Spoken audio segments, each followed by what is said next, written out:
The Ash Archive by Ellis Vale, published by Black Signal Publishing. Please like and subscribe. We really appreciate it. Chapter 4. Jonah Vale heard his mother's voice in the dark and forgot, for half a breath, that evidence could be cruel. The tape deck behind the claims window turned with a soft mechanical patience.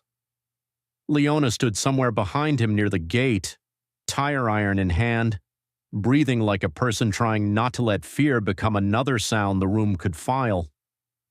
"Jonah," Ella Vale said from the cassette, "if you can hear this, then they have already started charging you for the truth."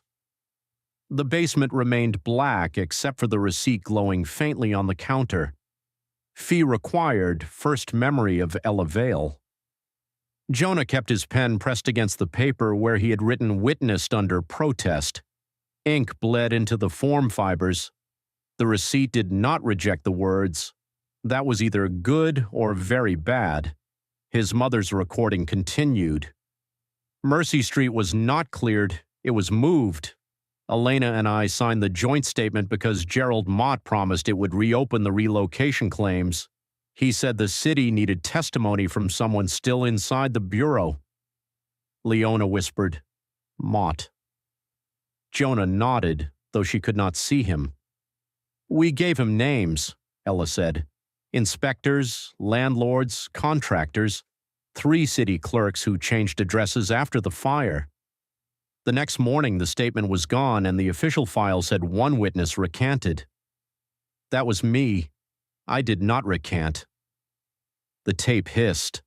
A second sound moved beneath it, paper sliding through a wet machine. "If the archive asks for a memory, do not pay. It is not a price. It is a filing method. It takes what proves you are human and turns it into chain of custody." The lights came back one at a time. Jonah was no longer alone at the intake window. A clerk sat behind the glass, gray sleeve, wet cuff, no face visible above the stamped visor pulled too low. Its hand rested beside the banker box of Mercy Street effects. The receipt Jonah had refused lay between them. The clerk stamped the form once. Protest received. Leona let out a breath that almost became a laugh. Then the clerk stamped again. "Witness must be verified." The slot beneath the glass opened. A second form slid through. "Witness, Leona Rusk. Verification fee, final memory of Theo Rusk." Leona went still. Jonah said, "No." The clerk's hand did not move. It did not need to. The form waited with municipal confidence. Leona stepped closer. "Theo is dead because he tried to warn me." "That is why you do not pay him away," Jonah said. "And if not paying keeps the cassette locked?" Jonah looked at the tape deck. The joint statement sat within arm's reach behind the glass, visible and impossible. Evidence first, he told himself. Objects, contradictions, sequence. But evidence had started making demands. The case had found a way to bill grief directly. He lifted the receipt to the glass. "Gerald Mott is alive," he said. "Verify him." The clerk's visor turned a fraction. Jonah felt the room listen. He signed the transfer order. He routed residual confession material. He told me to burn the file. If the archive needs a witness, take the living official who opened the account. The old desk phone on the wall rang. Leona flinched. Jonah picked it up. Mott's voice came through before Jonah spoke. "What did you do?" "Named you correctly." On the other end, Mott made a sound like a man seeing water under a locked door. "Jonah, listen to me. I was 26.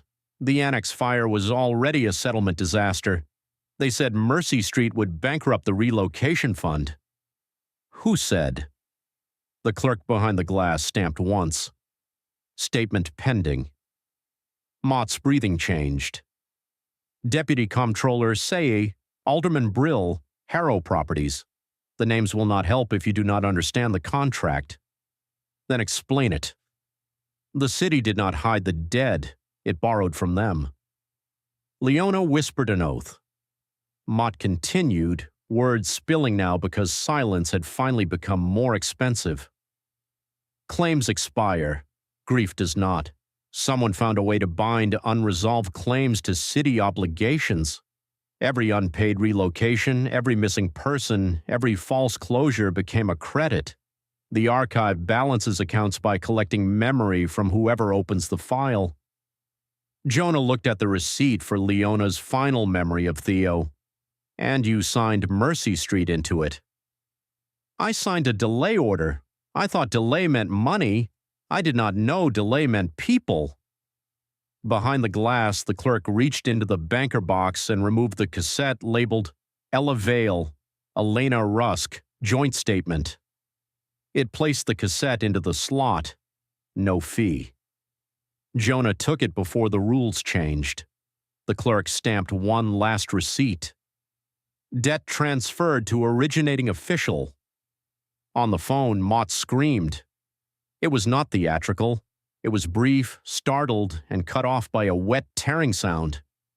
Then the line filled with the same female voice Jonah had heard under the diner static. Do not confuse payment with justice. The clerk behind the glass stood. Its gray sleeve dripped ash onto the floor. For the first time, Jonah saw its face under the visor. Gerald Mott's face looked back at him, older than it should have been, mouth open in a silent appeal. Leona backed away. Jonah, she said. The basement gate behind them slammed shut. On the counter, a new ledger opened by itself.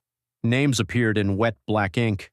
Theo Rusk, Elena Rusk, Ellis Vale, Gerald Mott.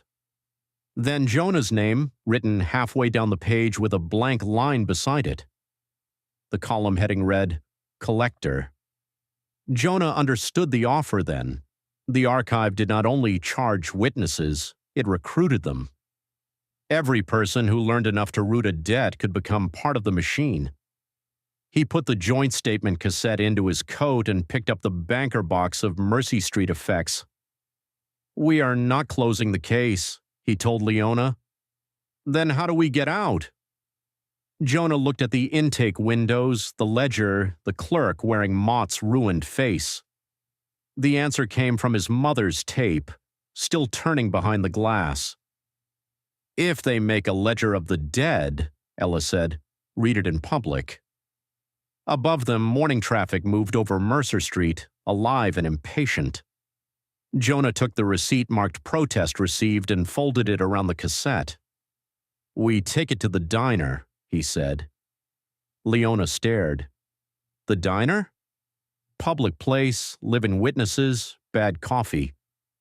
The clerk stepped around the glass partition.